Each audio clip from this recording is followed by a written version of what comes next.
Well, folks, this is Benny once again, and here we are. We worked our way to the aft compartment of the aircraft. Let me give you a quick view of where we came through. Way up front, where you see that gentleman up, that was the nose area. And we came to the the radio man's compartment. And right here, we're in the back tail section of the fuselage. And this is the ball turret. This is another defensive position that was suspended underneath the aircraft. It gave the aircraft protective cover on its belly. And this was fully suspended. It had a 360-degree of motion, and you can see here the canisters for the ammunition that fed the guns. These yellow bottles that you see around are oxygen bottles, and we're going to work our way down to the end to give you an idea. Now, this area right here, this is one of the exits. This is where the waist gunners would be. Here's one weapon, and here is another one.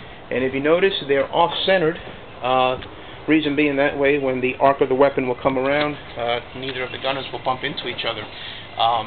Folks, you got to keep in mind, this is about 20-24 sheet metal, very thin, very susceptible to being pierced by both flak and ammunition from opposing fighters. And I tell you, it was a whole different ball game. As you may have heard the famous saying, give them the whole 9 yards.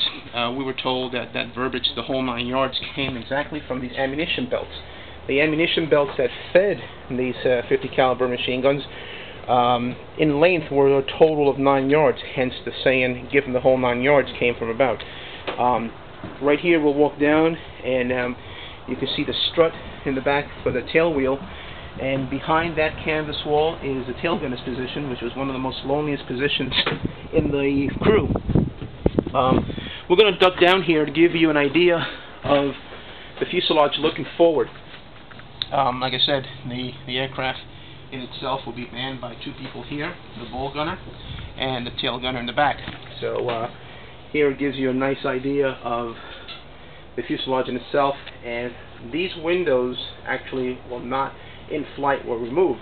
So this would be a massive opening, and as you can imagine, folks, at 30,000 feet flying around, air rushing, this was a very cold place to have operated in.